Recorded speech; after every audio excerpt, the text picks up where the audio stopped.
Dr. Taylor?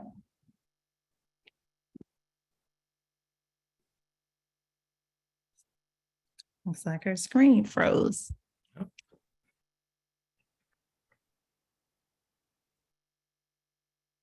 Okay, she'll be back on. All right. Well, she was just welcoming everyone to the. I thought the meeting was over. I mean, come on, man, that was a quick one. Fastest ever. Oh, wow. Oh, that is funny. Oh. All righty. Okay, I'm gonna put the oh, that is funny. That is funny. All right. Dr. Greer. Oh, we were doing a welcome to everyone. We'll get things started. She probably just has an internet issue. We'll just get started for the sake of time to the membership meeting. If our interim secretary would mind doing the roll call for us.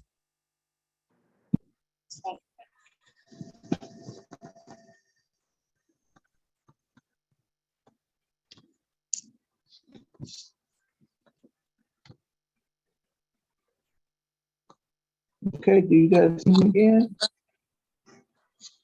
Dr. Beck, would you mind doing the roll call for us? You're on mute, Dr. Beck. Yes, I don't have Sam Masinda on. Was it left off intentionally? Okay. Can you hear me? Hello? Yes, Yes. we can hear you. The Sam Masinda, I don't have him on here. Is Oh, that it's an not. error on mine? The board, just do the board members. You can actually be a guest, so just do the board member. My headset, okay? Hang on. Give me 1 moment. Okay, I should just go with what the board members I have? Yes. Okay. Dr. Taylor, Present? Dr. Griggs, Present. Dr. Ted Rapay, Here, present. Dr. Greer, Present. Attorney Hammer, Dr. Boyd, and Dr. Neal. I'm Dr. Bova and I am present. Yes, you're the last one on here.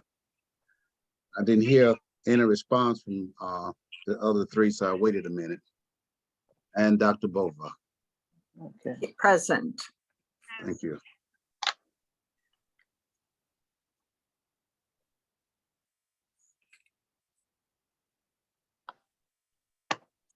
All right, thank you so much. I do believe we have a quorum, correct, Dr. Taylor? Yes, we do. All righty. All right, Madam Chairman, you got cut off, but you can begin your welcome. Yeah, I did. I always have a spare machine around just in case my laptop decides it wants to go and have fun. I don't know where it goes, but it does. Hopefully everyone can hear me. And I just wanted to welcome everyone to the all membership meeting for the National College of Naturopathic Medicine. It is the year 2022. And we're going to have, just thank you for showing up for those who have come, as well as we want to move right through. Now, if I'm not mistaken, Dr. Griggs, even though I didn't get a chance to get the newer agenda, but I'm assuming that the approval of the past minutes is going to be moved. Oh, we have that table, yes. Yes, We'll so have the that, table. Okay, with right. the updated agendas, yes. Right, okay. So that's gonna be tabled. Very cool. All right, then all we need now is an update from, thank you, Dr. Beck, for taking our attendance, and for those members who are on this particular call this evening. The rest of them will probably be showing up soon. Okay. Then if that's the case, then we're gonna move right into quote unquote the approval of the treasurer's report. Is Okay. that correct? Yes, right. So I'm going to go in with an additional welcome to everyone to the annual meeting. One of the things for the people who are viewing, whether they're viewing now or they'll be viewing later when we post this on our social media platforms. If you didn't have any notice of today's meeting, I have this screen prepared for you where you're able to text this phone number. It belongs to us. And when you text subscribe to this number, you are able to sign up to our mailing list so that you are able to receive notifications from the National College of Naturopathic Medicine, and you'll be able to get any type of news and updates with upcoming meetings that we may have. So if you are not on that list, you can also scan the QR code on the screen, and it will also direct you to the same page so that you are able to sign up for future mailings. And that way you are kept in the loop of the events and other scheduled board meetings that we pretty much have for the National College of Naturopathic Medicine. So I did want to mention that first for everyone as a way to keep in touch with us and how to get notifications from the college directly. And so we've done our quorum, and this is pretty much a shot of what I can find of everyone's photos. We'll get more photos from everyone for everyone to pretty much meet our board of directors that have been serving with me at least for the last 3 years. So I'm very grateful and thankful for the people who are here this evening and have been in this with us for the last 3 years. So thank you guys so much, because of course, without you, I wouldn't have been able to make it through some of the very challenging moments that we've had. And of course, we are still pushing forward even through post-pandemic, if we want to call it that. But just to bring back everyone, the membership, the board members and our alumni, those who are watching, to just let them know that yes, even through those challenges, we are still focused on the mission of the National College of Naturopathic Medicine, and that is to train doctors of naturopathic medicine as allied healthcare professionals. Of course, we're connective tissue specialists, and so that is the component to what we're doing. So we just want to make sure that everyone knows us moving forward, what we're doing. I also want to put out this call. We did send a notice throughout our mail servers. So of course, that screen that I had at the beginning, that's how you get on the mailing list. But we do have a call for board member nominations for the National College of Naturopathic Medicine. And so we want people to join us. And we're looking for people that have different qualifications, whether it's across business, law, healthcare, education, and finance. And so, of course, we have the QR code here on this screens, or the following screens as well, that will direct those people interested to our board member applications for the National College of Naturopathic Medicine. So if you're viewing tonight, or if you're viewing later on our YouTube channel or our Facebook page, this will direct you and give you more information about us and what is required to become a board member for our college. So I'm moving into the bullet point of fundraising, just the call about fundraising. And Dr. Taylor, that shifted around the approval of the treasurer's report. We're doing that right after this, because I know that you wanted to make some comments as well about the campaign that we have going for the gift of education.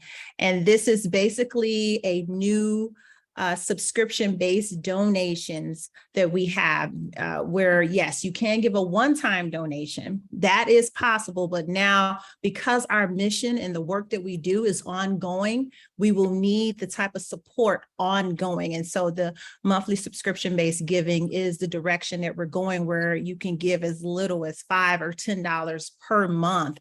That is going to help us in our mission of the organization. So with that, I know you wanted to add some more to that, Dr. Taylor.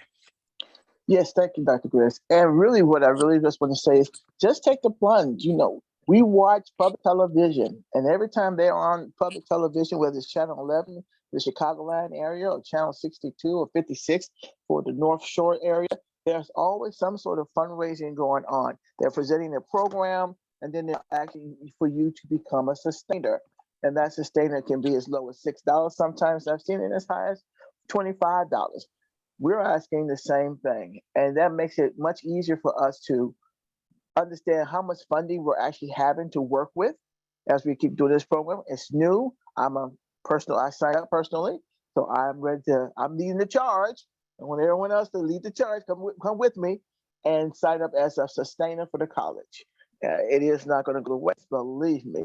And we're going to have much fun. As Dr. Griggs has popped up on the screen there, that is something that we can definitely utilize in order to make that happen. But I think it's just the best way. And we're not going to turn away any type of monetary gifts that we receive, but we want to just be able to maintain what we have on a continuous basis. And the best way to do that is by becoming a sustainer. The gift of education, it keeps us going. Just like our public television stations, it keeps them going. They know how much money they're getting from the public, and they know how much money they're getting from grants and other sources of income and gifts. So that's my blurb. I just want everyone to sign up and do it. Thank you so much. So again, just as with the first screen, you can scan this QR code, or you can text donate to this phone number, which will send you a link that will take you to our giving page. And we have, so that when you text donate, it's going to take you to our general giving page. This is what we use. We have a fundraising software that is very user-friendly and helpful, where you're able to set up your donation frequency with this drop-down menu here. You're able to place in your amounts, and you can, general operations, of course, we would really appreciate, but there are other categories, whether it's equipment, scholarships, et cetera, for your giving. But we are asking, just for the general operations so that we can raise the capital that we need to continue on with the mission. You're able to leave who you would like to, if you would like to honor someone. Dr. Taylor, we had a call just yesterday Yes. where a person wanted to send in a check, to donate to the college, and they wanted to do it in memory of Dr. McGuire. So there are people where they want to give, and then they want to say, hey, I'm honoring or remembering this person in my gift.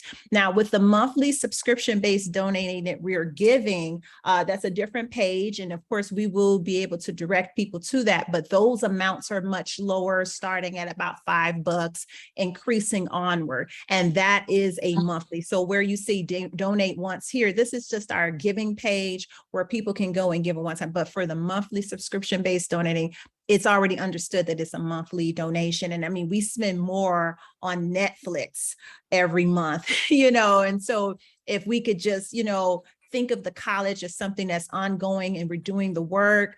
If, those small amounts, they're small, yet they're significant, because with enough people, it is definitely will help us to reach the goals that we have. So no amount, goes unappreciated, I should say. So just to mention that, we're also always asking in our give, again, for those who the phones may be savvy enough, you can scan the QR code, or you can text donate to this phone number, and also text subscribe. So the words may change, but the phone number is still the same. You're just texting different words to the same phone number, depending on what it is that you're trying to do with the institution. All right, we're going to move on to the approval of the treasurer's reports. And so every board member should have had, so we have 6 things here on the screen where we go over the statement of activity that everyone has received, in the board members, by everyone. So the board members have that information from their email accounts.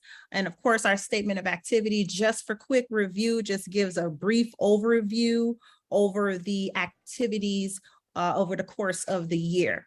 But what I want everyone to take, notice in the statement of financial position, because of course we have a surplus here in the statement of activity, but the statement of financial position, and you guys can always go back later and review this as you're reviewing the recording of this video, if there were any additional questions. And of course, I'm always available. We're able to go in more detail about what the debts of the organization is. And so now that is notated. And I just want to state for the record for everyone, if they're looking for some of our newer members, if they're looking at this for the first time, that under the current where it says other liabilities, those are things that are more smaller debts that we anticipate the institution on paying within a year's time. But as we flip the page and we have and you will see also under that with the other liabilities, you will see where there were other, they're not necessarily gifts, but just help to the institution where maybe it was a loan that was given from maybe in one of our alumni, and you'll be able to see that in that report. Also, let's see on that back page here. So our long-term liabilities may be larger debts where the amounts are larger, where you can see here with the Cross River Bank being the one on the top, it has to be notated because that is where we got our PPP loan from. And that's the one for the 21,000. But when we go to the statement of activity, and I'm just helping everyone navigate through this, you will see on the statement of activity, the first report, you'll see it as non-taxable PP loan forgiveness. So we were approved for the PP loan forgiveness in December of 2021. And that's why that's there. But we still have to report it as a long-term debt at first, but it has been forgiven. So it is one of the things that have been pulled off of our books, but it's just on two different statements where you'll be able to read that from. And I just wanted to mention that so that when everyone see it again, yes, it does show up under the long-term liabilities, but it does show up as other revenue. And so that for tax purposes, they understand that that program said we don't have to pay taxes on the PP loan forgiveness that we received. We do still have the idle loan down for the 10,000 that was there for the pandemic when it first started that year. But it was really August of 2021 when we received that. So we're still within the grace period where no payments will be needed on there. We are able to put any of the employee back pays are now inside of that too. So we're able to see between fiscal year 21 and fiscal year 22. So now these things are showing up on the report so that we can get an accurate financial position for the organization. Under the accounts payable, and I'm just moving in the same way of the slide, the way that I have them up here on the screen. We're just moving on to accounts payable, and that's also within the email. And those are just showing some of the things, some of the upcoming expenses that we have, and some of the bills that of course are aging and they may be over 90 days old, as we're aware of. So we're able to get those things taken care of as funds come into the institution. Maybe the last 6 months or so, it's really been a dormant phase for the college where there hasn't been a lot. And a lot of people, if you were calling and we weren't able to get through, everything's back online and you should be able to get through to us when you call into the college now. So we're in a place where we're able to do that now. The next report, our accounts receiving aging summary report, and that's pretty much our student loan program, and that lists of what's happening. You also have another spreadsheet, just a very quick PDF file showing the student loan program beginning and ending balances for the fiscal year. So starting October of 2021, ending September 30th of this year, where were those student loans? And unfortunately, in most of them, those balances have increased because of the lack of payment. So of course, when we're adding late fees and the interest rate to those monthly payments, that is how those amounts are slowly creeping up for the accounts that we have here. I also put it where we have, where we establish account numbers, just for privacy reasons, but we've been looking at these reports for a while now, so we pretty much know who the accounts belong to already. However, we were able to collect on some of the student loan program funds in the amount of $47,000 for this fiscal year. So those are some of the things that we were able to collect on. So at least for the accounts receiving, it has decreased from when it was at 200, where it was at the 268,000. And it's declined, it's decreased to now, oh, I have it here. Oh, I'm sorry, it was more than that. Where we are now, 255,000. Now, over the course of 3 years, I mean, that is still a large amount of money that is owed to the organization, 250, $250,000. Yes, that's still a significant amount of money that's owed to the organization. However, from 3 years ago when we started, that was at 345. So, you know, if we can see some of the small victory in that the accounts receivable over the past 3 years of my first term, it did decrease from 300 plus thousand, and then we're here at 255. So we do have other things that we're going to go in. Myself and Dr. Taylor talked about as far as getting more of those accounts paid on and paid down or paid off completely. And so that's where we're moving to. And so if we could have a motion, or if there's any discussion, well, we'll have our motion first to approve the treasurer's report, and then we can have discussion if there's questions. I motion to approve the treasurer's report. All right, so we have Dr. Greer, first motion. And do we have a second? I second.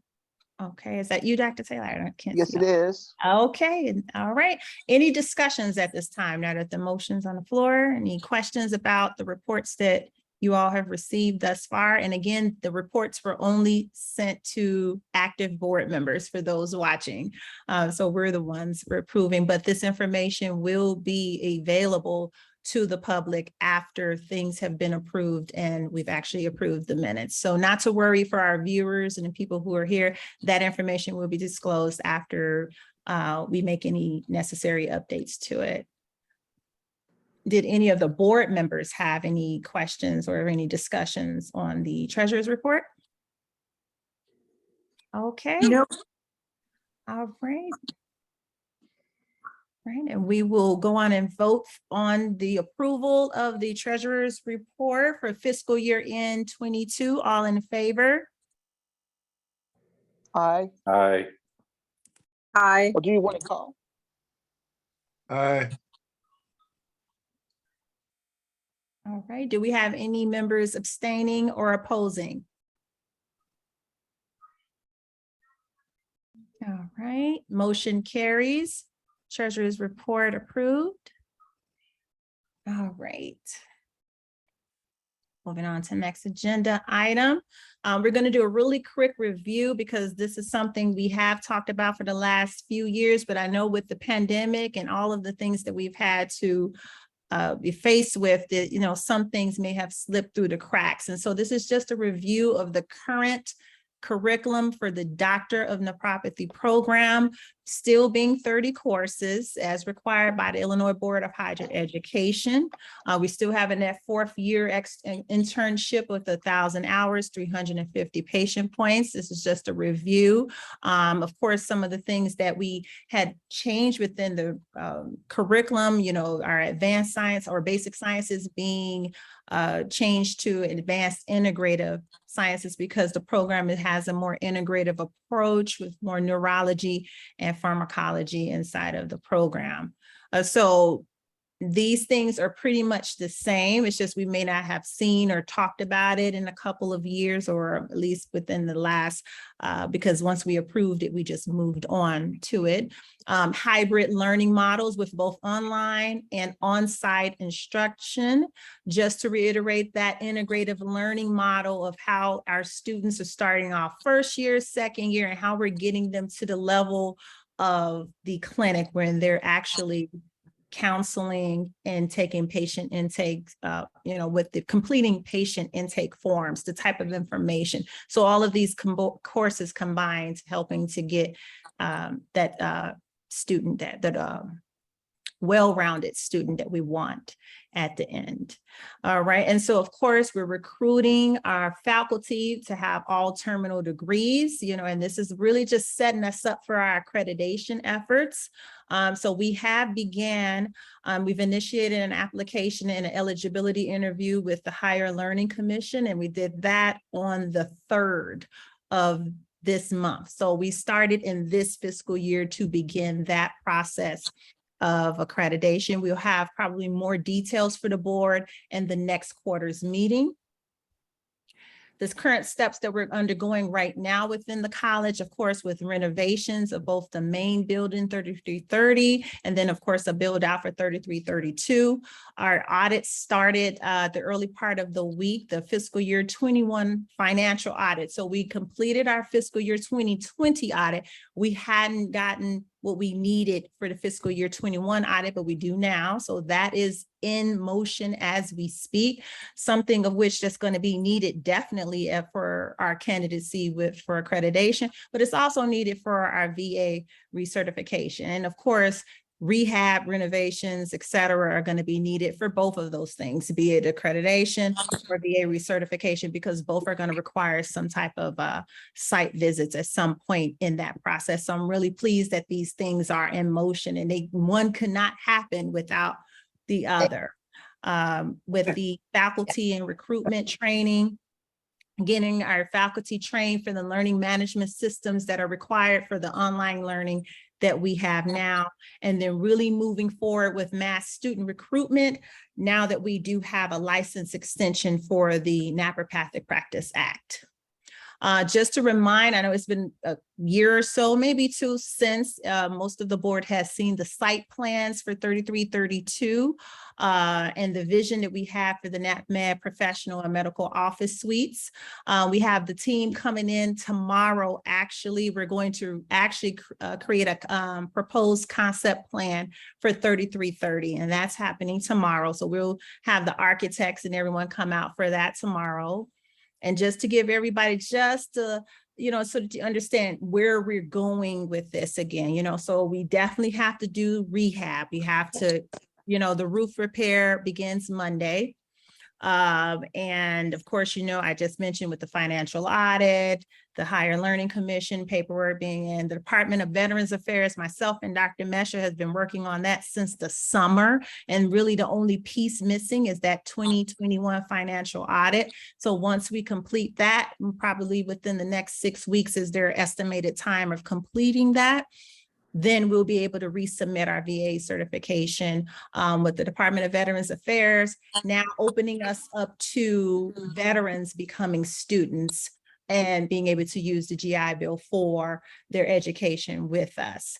Again, I talked about the faculty training with the learning management systems and then the mass student recruitment. So back in 2019, when I gave my first address, as far as what were the goals here, and this is just to revisit a slide I made before. It gave a progression of how many graduates that we had over 10 years nearly. And when we stepped in, there's a lot of talk about the state of the school and students, but just by what was planned, we are actually right on target. Now, with the exception of 2022, with a few unforeseen hiccups that may have slowed us up, so we may be a little bit under the mark, but these are the plans. So when we move towards 2022 and onward, these are the projections. And of course, with the recruitment efforts that we've had thus far, our student leads are up to about 5,000, and that is nationally. So that's throughout, because with our online learning model now, we can attract students all over the world and be able to get them into the NCNM curriculum. We're still targeting other licensed professionals, especially those that may already be in the family of physical medicine. We still have our established intra-college relationships with DePaul University, for example, Malcolm X College, another example. As we talk more, and we have a presentation for you later, we're talking about more of a student exchange program. We have more information on what the idea is behind that. Of course, still word of mouth work, social media, and then other advertising. And so just wanted to just give you guys just a little overview and just to review some of the things from before, just to know that we are on track for the plans that we have for getting the program rebuilt. At this time, I want to bring forth Dr. Mesha, who's done a lot of research with myself over the last 2 years as far as grants and loans and accreditation and how we're going to basically rebuild the school. And so I want to turn this over to you, Dr. Mesha, and these are your slides, all in the same order, just on my presentation background. Very good. So we're going to talk about National College's role in recognition of naturopathic schools and students. We're going to start out by talking about things that you'll see really concerns the American Naturopathic Association, but the point is that the school is needing to work with the professional association. So I'll explain that shortly. So we'll look at the next slide. Okay, so we're saying National College Naturopathic Medicine shall work with the ANA Council of Colleges. Oh, I'm so sorry. Oh. I'm sorry. I'm sorry. So we'll work with that group. That group might actually have another name eventually, but we're going to stick with this name for now because it's a matter of record, to help properly recognize other naturopathic and related colleges. So where I'm going to go with this is the idea of we'll let you know the various colleges out there that are naturopathic programs and related programs. And what we're going to do is hopefully reach out to those schools. So anyway, the ultimate recognition. So if we're going to recognize and eventually possibly accredit, the ultimate recognition comes from this working name, the ANA Council of Colleges, not really from National College of Naturopathic Medicine.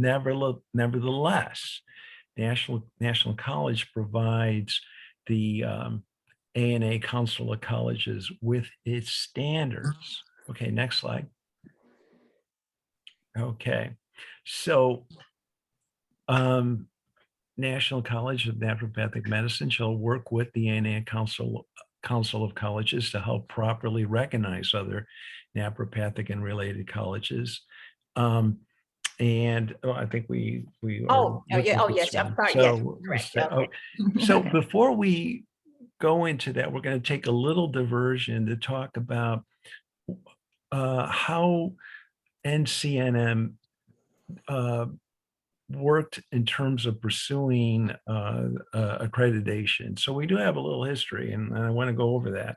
And actually, I'm the person who led that effort, and that was back in 2012. So we made every effort for accreditation by working with a brand new accreditor that started in 2008. It was called the National Accreditation for Colleges and Schools. And it was headquartered in Marietta, Georgia. So we actually achieved full accreditation by this group. Unfortunately, NACS failed to achieve recognition by the U.S. Department of Education and went out of business by December of 2012. So it was trust me, it was a tremendous effort.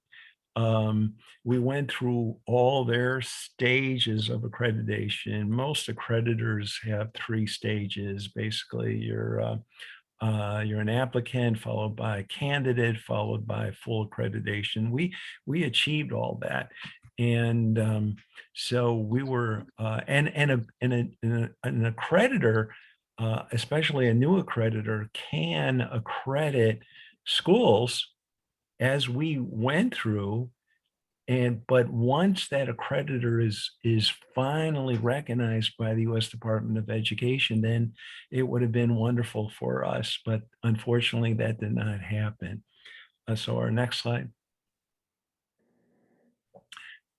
So in addition to recognition of other naturopathic and related colleges, and we're going to explain what I mean by related colleges, NCNM shall assist graduates of other naturopathic and related colleges at being able to achieve an Illinois naturopathic license. So that's what we're going to ultimately do.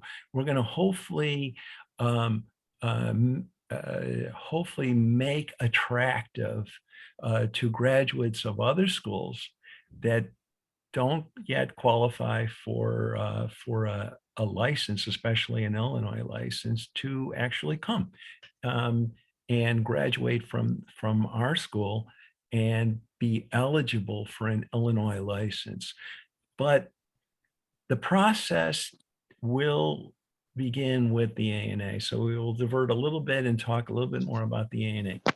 So the ANA creates an accreditation agency, which we said should be called or will be called or potentially will be called the ANA Council of Colleges.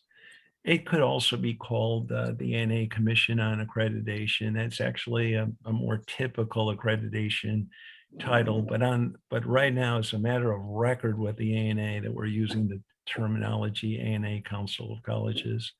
So the Council of Colleges' purpose is to recognize or accredit, and I'm going to explain these two terms, recognize or accredit schools or programs of naturopathy. So the ANA Council of Colleges' goal is to be a national accreditor.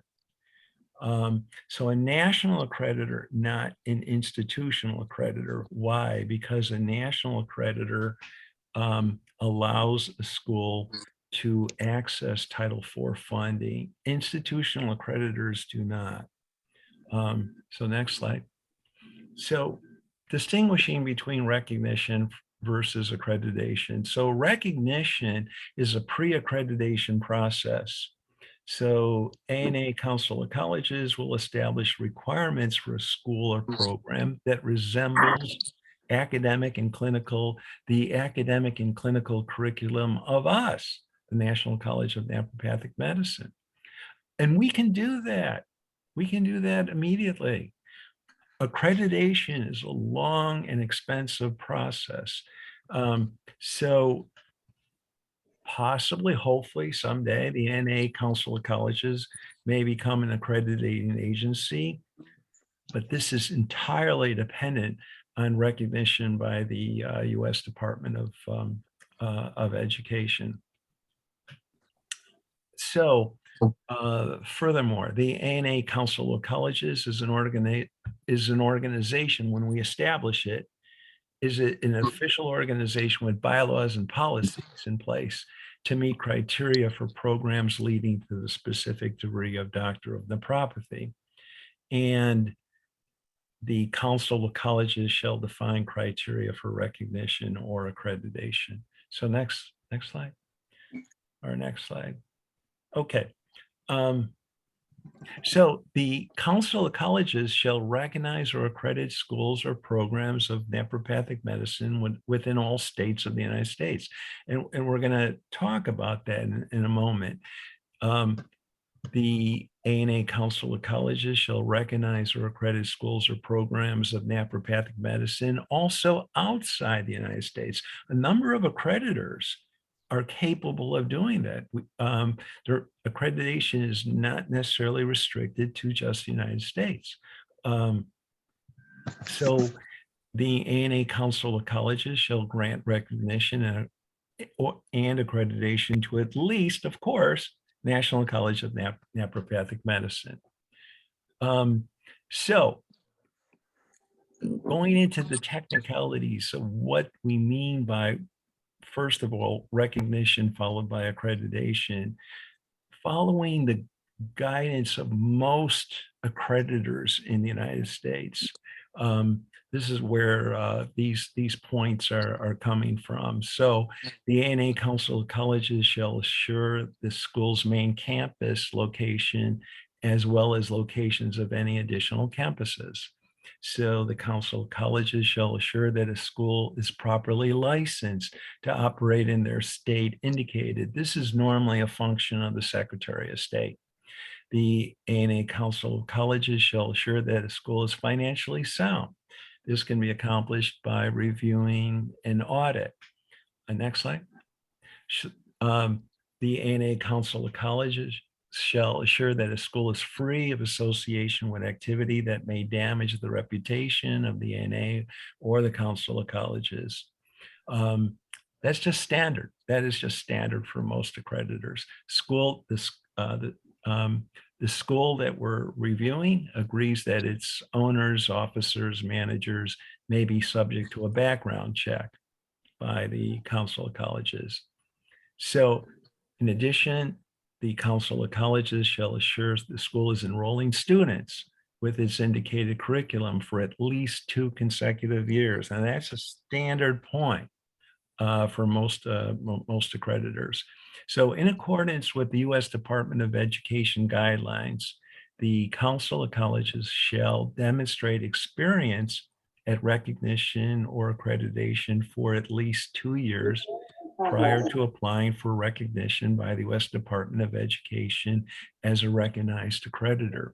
So that's why we need to do that, and we can begin the process of recognition and even evolve to the point of calling it accreditation. We need to be doing that in order for ultimately the U.S. Department of Education to recognize an organization as an accreditor.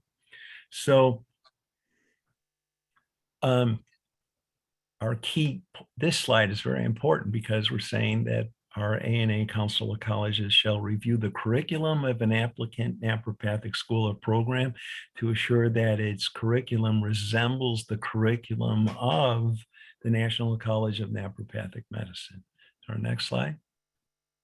Okay, so we'll be concluding talking about the ANA Council of Colleges. So, but anyway, what are some of these schools that we can be recognized? Well, of course, us to begin with, National College of Naturopathic Medicine, but also Southwest University of Naturopathic Medicine. Now, we probably all know that they have been accredited by DEAC. Blue Heron Academy of Healing Arts and Sciences. I'm mentioning them because that school claims to be graduating doctors of naturopathy. In fact, I was told back in 2005, they had about 10 that Dr. Greg Lawton has granted the DN to. But of course, none of their DNs can apply for a state license, at least yet. And also a relatively new entity in America, the National University of Medical Sciences. Its abbreviation is NUMSS. There's a reason for that.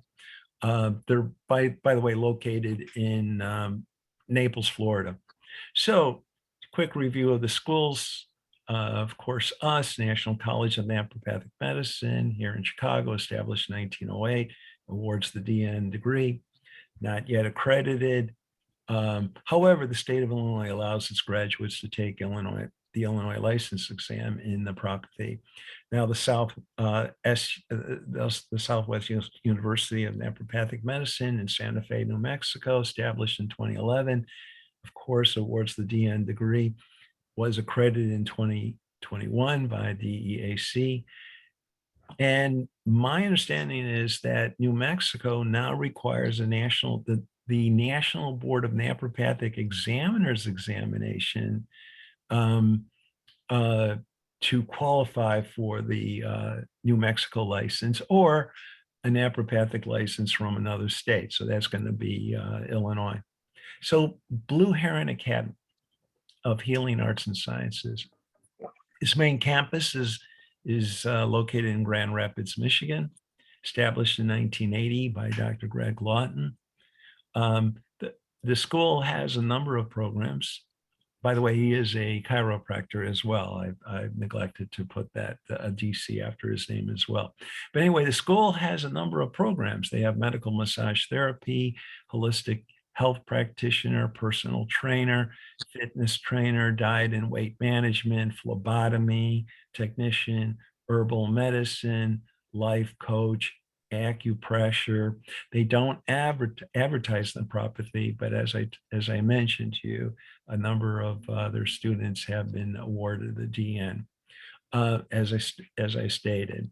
And as I stated, none of these DNs are currently eligible to obtain a license of naturopathy in any state. Next slide. Okay.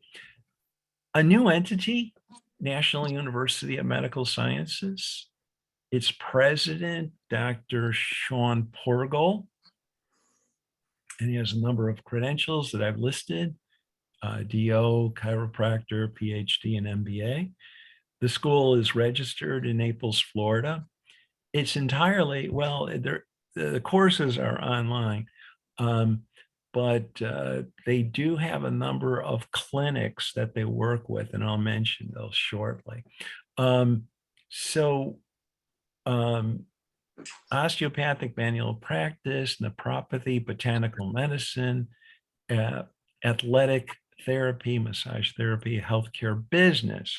So a number of programs. So the practical application or clinical courses are taught in some cities in Canada and the United States. And we'll mention those are about 200 clinics that they work with. It costs about $3,850 a semester to attend, and they have a 2-year DO program and a 2-year PhD program. Next slide. As I said, in terms of the clinical experience, they are affiliated with something called the Osteopathy Chronic Pain Clinics of Canada, about 210 clinics in Canada and the United States. They are accredited by the so-called U.S. Council on Manual Osteopathic Education, but this group is not, this accreditor is not recognized by the U.S. Department of Education. They claim to be board eligible for American Osteopathic Manual Practice Examining Board. Next slide. The concept of what the key concern for us is they're certified osteopathic practitioners. These are osteopathic practitioners in the European and Canadian tradition, meaning they are not equivalent to US trained doctors of osteopathic medicine, what we call a DO, therefore unable to perform what an American DO is able to do, pretty much practice like an MD.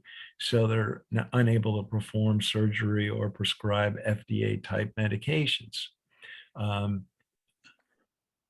Now, I mention them because the key thing is to attract those students to National College of Naturopathic Medicine, bring them in, and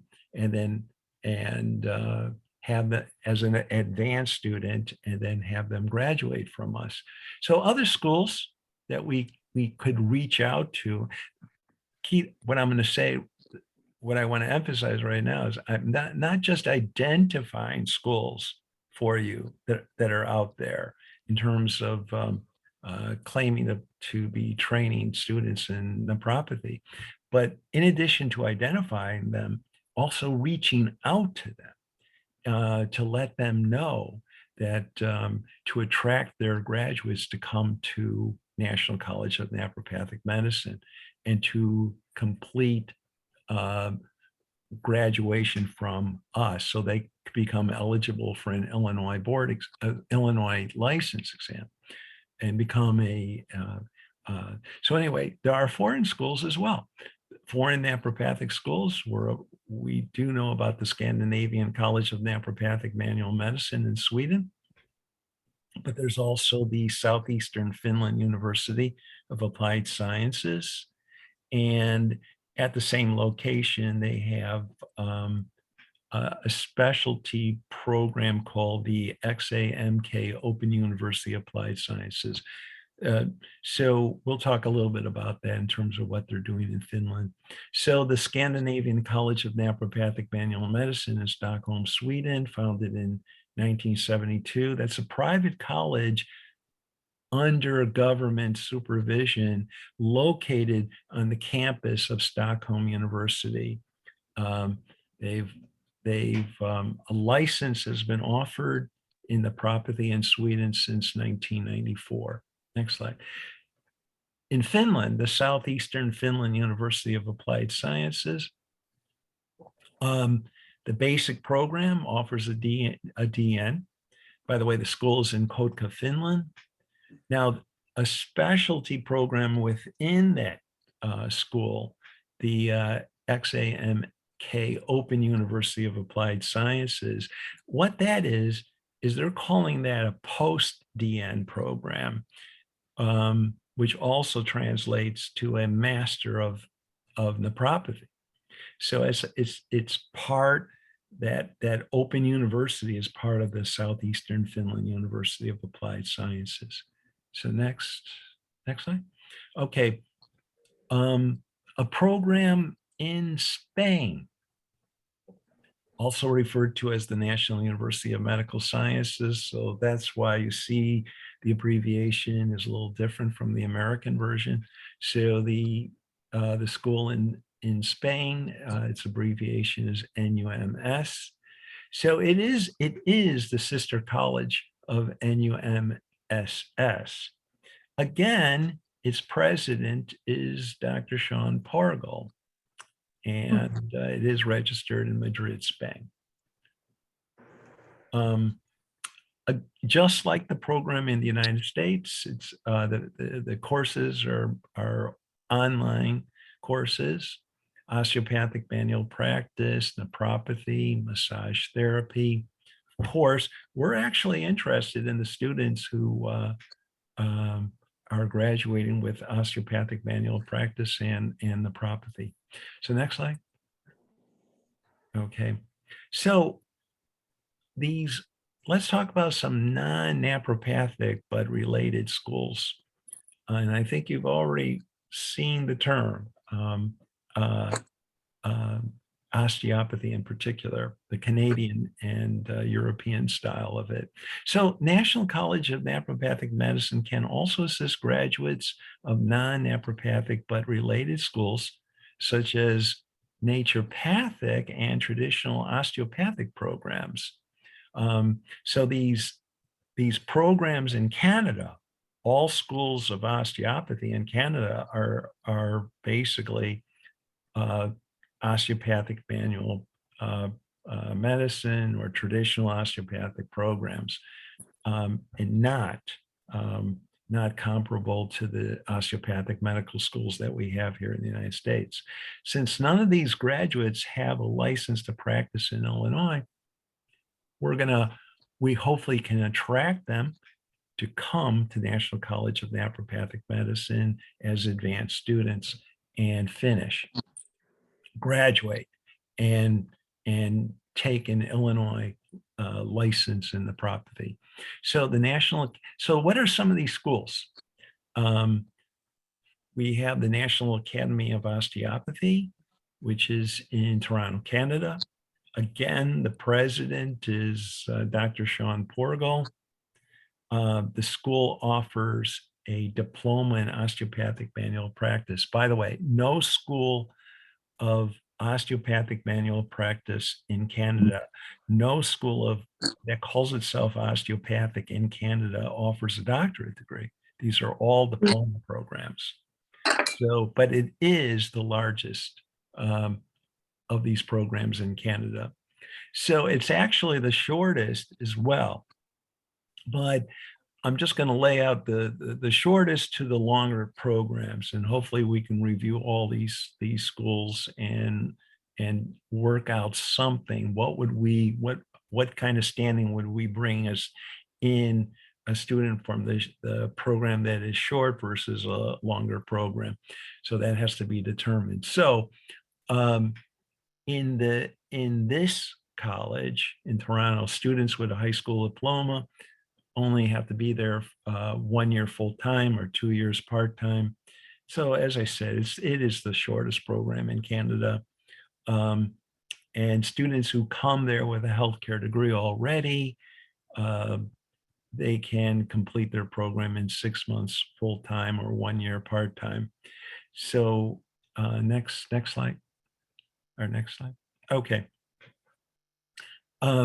So these graduates may be appropriate for not necessarily our doctorate program, but they could be good candidates for our programs that we're trying to work on, which we are calling pre-nephropathy program and the microvascular program, or even the naturopathic assistant program. So you saw already these students really are not in school very long, but still, maybe their curriculum is appropriate for these programs that we're working on as well.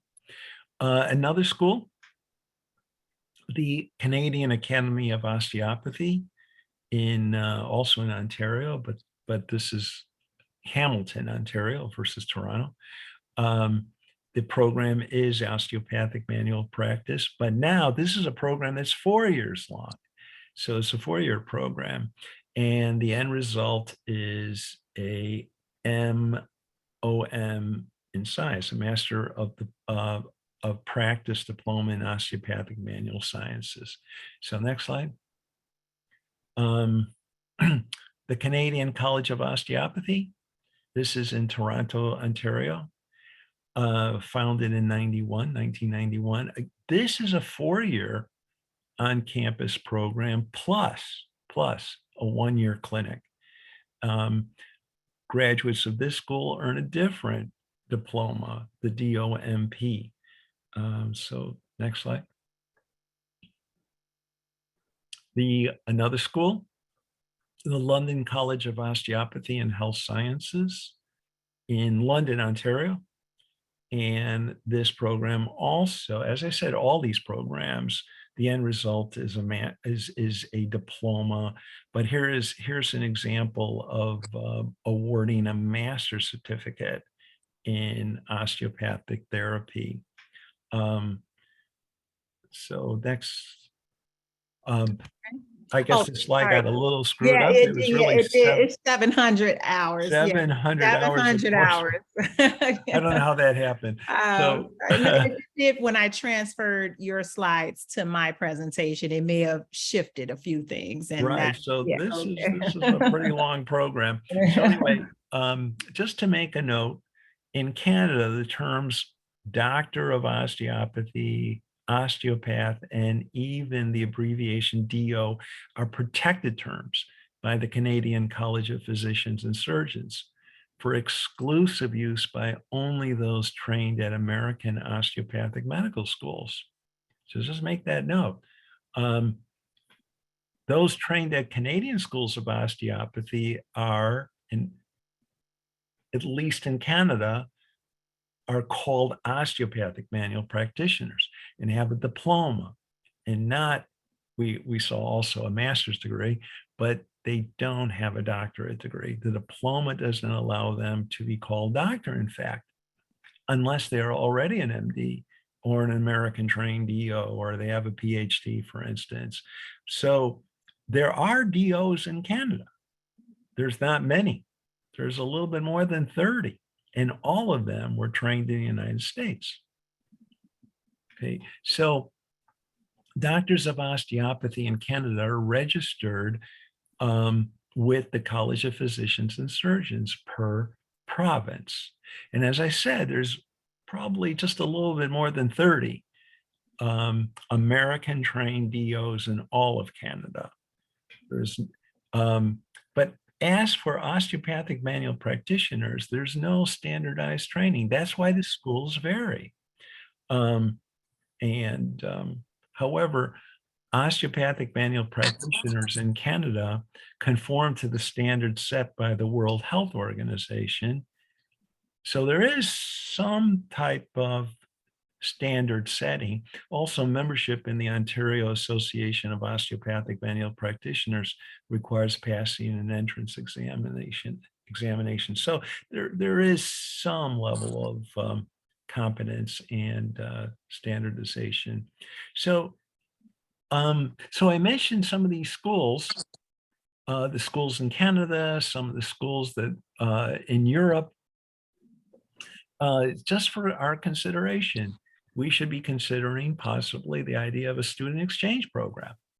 So National College of Naturopathic Medicine may consider a student exchange program, especially with the various foreign schools that I mentioned. This has become the idea of student exchange, especially from American schools to foreign schools, has become popular in the United States. There's many US universities, such as right here in Chicago, Loyola University. They have a program and actually a school in Rome where an American student can spend up to a year at Loyola campus in Rome, Italy. But the idea, next slide, likewise, an NCNM student can spend a semester or more, consider, at the naturopathic schools in Sweden or Finland, and possibly other schools that we'll look at. So we need to, as I said at the very beginning, the real role of NCNM is to create the standards, even though I said the official recognition comes from a group that we're tentatively calling the ANA, Council on Colleges. But NCNM can assist graduates of other naturopathic programs, such as National University of Medical Sciences, Blue Heron Academy, to obtain an Illinois license in naturopathy. How? As I said before, bringing their graduates into our school as some type of advanced standing, and graduates of the naturopathic school in Sweden, Finland, but also National University of Medical Sciences in Spain could be admitted to us, National College of Naturopathic Medicine, as advanced students. Next slide. Okay. NCNM can also assist graduates of related programs, such as what we've been talking about, the osteopathic manual medicine programs as found in Canada, but also even naturopathic programs found in the United States and Canada. After review, so let's talk about this. NCNM standards to obtain an Illinois license. So that's really what we're offering. Ultimately, these graduates from other schools coming to us in some type of advanced standing. After reviewing these programs' curriculum, National College of Naturopathic Medicine will require any missing or inadequate courses be made up at NCNM. These students will then be eligible to take the NCNM Comprehensive Clinical Entrance Exam, formerly known as the National Board of Naturopathic Examiners Examination. Next slide. So once they're here and once they are finished make up their requirements, they then will proceed with the clinic. So there'll be an internship requirement as required by the state of Illinois, can be completed in residence at our clinic in Chicago. But another idea that I'm offering is that we can create potential National College of Naturopathic Medicine satellite clinics. So an approved NCNM satellite clinic conforms to standards that shall be set by NCNM and need not be restricted to a location in Illinois. So this is a possibility. So the satellite clinic shall be, and by the way, the satellite clinic will bear the name. That's what I'm recommending, is that it bear the name, National College of Naturopathic Medicine. So the NCNM satellite clinic shall be staffed by a licensed naturopathic doctor or doctors who agree to serve as the student's clinical supervisor. The clinical supervisors agree to follow all standards set by the NCNM's clinic to include testing, evaluations, and proper completion of patient records. Next slide. Exams shall include the NCNM, what we're now calling the Comprehensive Clinical Entrance Exam, as I stated, formerly known to all of us as the National Board of Naturopathic Examiners examination. However, a student can take this comprehensive clinical entrance exam, yes, here in Chicago at National College of Naturopathic Medicine. But if we create these satellite clinics, then there as well. But okay, so interns, regardless of location, are required to participate in intern seminar classes, as we require here in Chicago. If attendance at any intern seminar class is impractical due to extreme distance, the intern seminar class may be done by Zoom. Upon completion of missing classes and all remaining requirements, so next slide.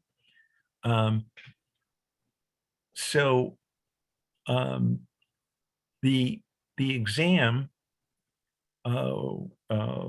with all corresponding exams that an intern takes, and following the requirements of Illinois, established in the Naturopathic Practice Act of Illinois, a minimum of 1,000 hours in the clinic, a minimum of 350 treatments, etc.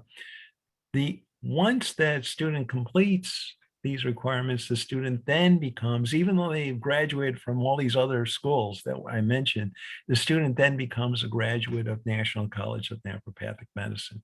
Okay, next slide.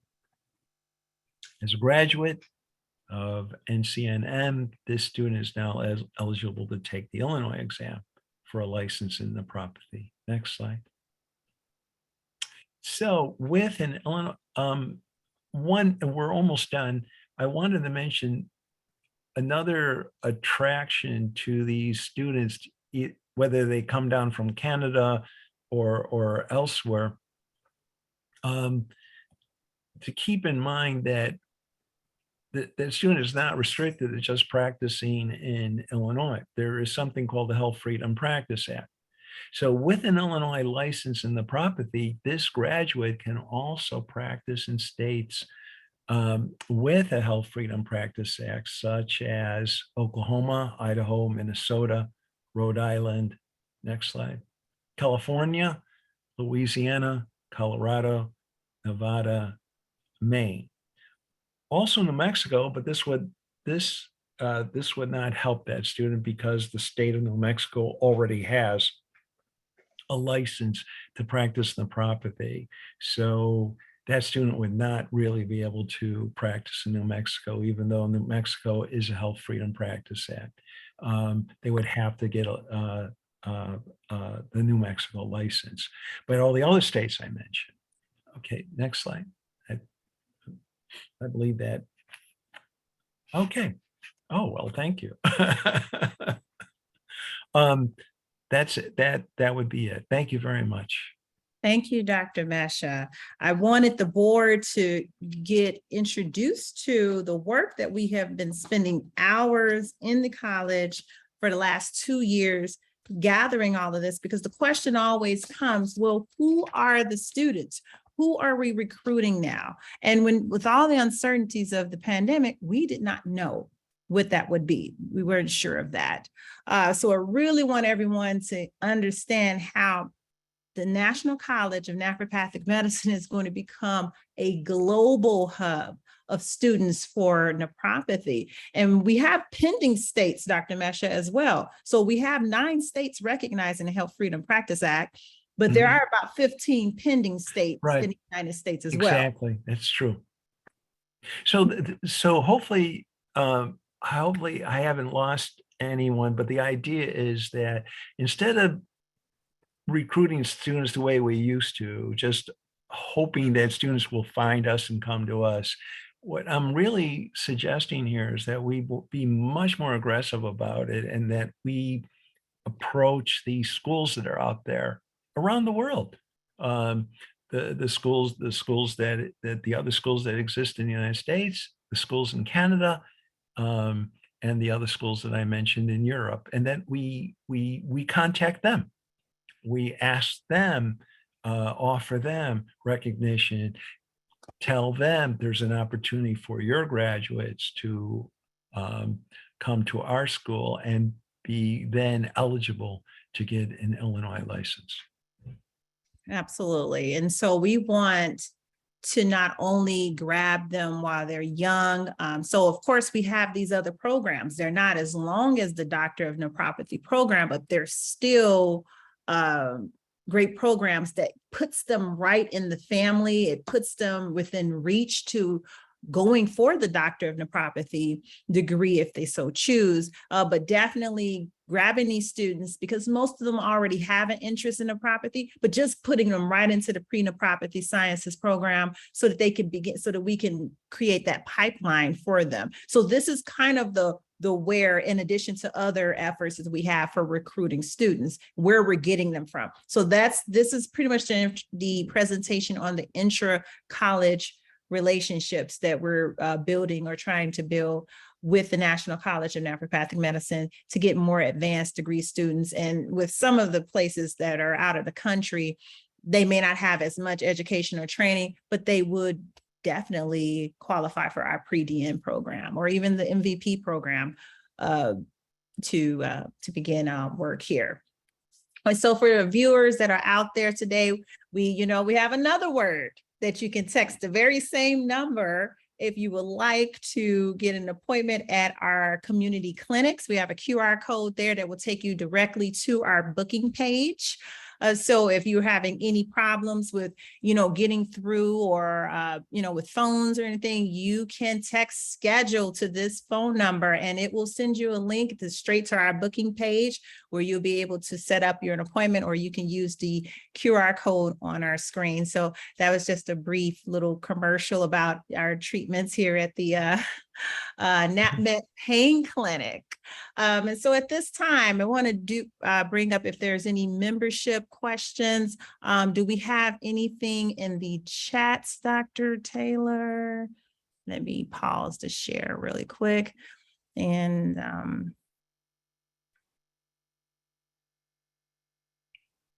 let's see here if it's on. I don't know if we have. There's nothing currently in the chat. Yeah, okay, I just look, I said, so we didn't really have. So most people will probably end up seeing everything online and then asking you all later. But I did want to give time for that, for if anyone viewing had any questions. And at this time, we do have, if we can limit this to 2 minutes, any board member comments at this time. Dr. Taylor, we'll begin with you. Well, I just want to say thank you, Dr. Shante Griggs, our current college president and CEO of the college, as well as Dr. Metcha. I know it took a lot of time and energy to put all that together, and it makes a difference when you know where you're going and who else is out there. So I have a wider view than I did before. That's what I can really see now. It's not just, I'm not between blinders anymore. I can go like, wow, we have various colleges that are prime candidates for what we do. And I'm thinking it's time that, as I was talking to you before, that we do begin to think outside the box of what we've learned from the prophet to be for the last 100+ years. It can now expand. We can start to expand our thinking, which means expanding the levels in which we go reach and grab students.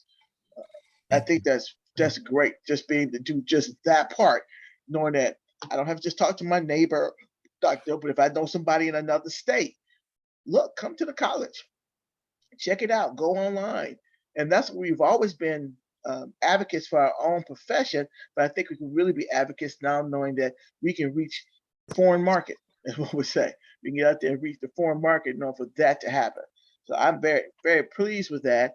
And that's all I got to say. Just thank you guys for just thank you. thank my board members for sticking by us in times of really crazy stuff. Thank you very much. Really crazy things, but I appreciate each and every one of you, because each and every one of you brings something unique to the table, and all we want to do is just keep expanding on that, and I know we're going to get to it seems like, it appears that the mile marker has moved forward a little bit, but we're not far. We're not far from the mile marker. Dr. Bova, any comments for us this evening?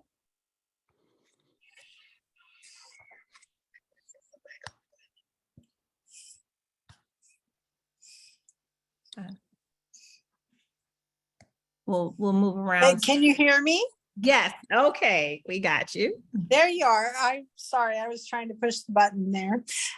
I'm just, as Dr. Taylor said, I'm just very grateful for the years and hours of work you guys have put into this.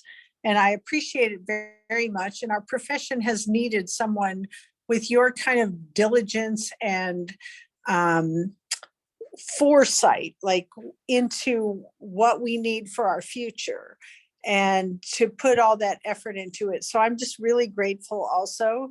And, our profession has kind of, I've always thought of us as a little bit as ostriches with our heads in the sand. And so I love to see that you are taking us out of that and moving us forward into the medical, let's just say, where we ought to be in the medical world, because we have our place and we are complementary manual medicine, and you are helping us get right where we need to be with that. So I thank you tremendously. Thank you for all your work, all of you, everyone.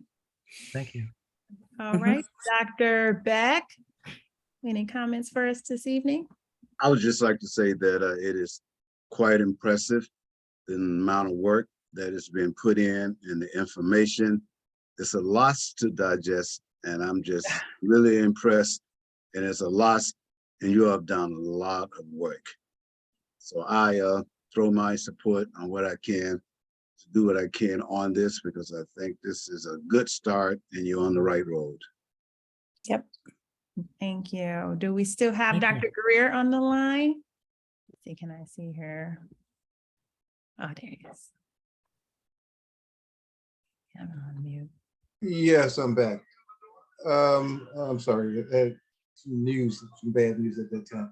But, I think we're on an excellent path to where we need to go, and we will get there. And I am 100% on board. Thank you. Dr. Rapace? Well, I just want to say again, what everybody said, thanks for doing all the hard work. We're in some really rough times. So, and unfortunately, we're in rough times because of things that were done years ago. But, everybody's trying to do the best they can. And I think, so far, everything has moved forward. We got another 5 years practicing. So I wish there was more people online. I wish there was more people involved. It's something that we just have to endure. But thank you for all your hard work, Shanta. You've done a great job. Well, thank you. Thank you. I don't think that we have any other board members that are on the call. I just wanted to put the subscribe text back up just for people, this phone number, if maybe they're not able to scan that QR code to do so, they can text this number, and we have 3 words you can text to us. You can text subscribe, you can text schedule, and you can text donate to the same phone number to help us out. I'm going to stop this share here. We're just about wrapping things up. So yes, you know, again, it's been challenging to get everyone to see the vision, to see the direction. I know many times I will talk to Dr. Taylor and I'd say, oh, well, the vision is that we'll have 150 students per class, each rotation, every class will have 150 students. And the idea is that if we cast a large enough net, then we can actually bring in and have, you know, and reach the goal that we want to do. And I am very empowered and just excited that we're able to begin some of the things that we've been waiting. It's taken 3 years to do so. I mentioned it before, but our lead list, I mean, outside of what we were presenting today, as far as where our steps are in the accreditation process, very beginning steps. We're not in candidacy, we're just peaking in the eligibility portion of that, of definitely making the site upgrades that we need to, so that it's more of an attractive place to attract students from all over the country. Yes, we're still focusing on Chicago and the state of Illinois, but again, we have expanded this now. And when we have something like the Health Freedom Practice Act, that allows us to now create NAPRPAS in at least half of the states of the country, especially with the pending states there. So yes, we have 9 of them. We can, you know, get everybody an Illinois license. It doesn't matter where they're from. We just finished the West College Fair, where we have the states of the West, like California, Oregon, Washington, Nevada, Arizona, where we have massive amount of students who participated in these college fairs. Well, you know, with the ones who are recognizing the Health Practice Freedom Act, now we can tell them, yes, you can do online instruction at the National College of Naturopathic Medicine. We can get you through the DN program, get you an Illinois license, which increases Illinois numbers ongoing forever, because all they have to do is take the Illinois license and basically reciprocate it through those states that are recognizing the Health Freedom Practice Act. Now, of course, as those numbers increase in those respective states, then they'll probably lobby to get their own practice act, but that's going to be many years down the road. But at least right now, we can create more naturopaths nationally and globally through these steps that we have outlined today. So you know who our contacts are. And this isn't something that is conceptual. I've already talked to these school leaders. We already have the green light and the yes, let's, you know, see what we can do here in a collaboration. So I definitely want to thank the board for the approval of our proposed budget. It allows me to go and recruit the talent that we are going to need to actually pull this off. And I think that's pretty much it for my presentation, because I think we've gone through all of our agenda points. And so we can definitely motion for an adjournment, meeting adjournment. We have I'll second. all right, all in favor? Aye. Hi, hi, hi. Well, thank you guys so much. Wait a minute, I for oppose, sharing I with us. oppose. What? Oh, we're still gonna stay on the line. I thank everybody for participating. Oh, Dr. Mary, my screen was up. I see you on the, okay, hi. Oh, we have our membership relations director from the ANA, the American Naturopathic Association. She joined us tonight. Hi. Yay. Yes, so I thank everybody for joining the 2022 annual meeting of the National College of Naturopathic Medicine, and good night. Good night. Thank you so much.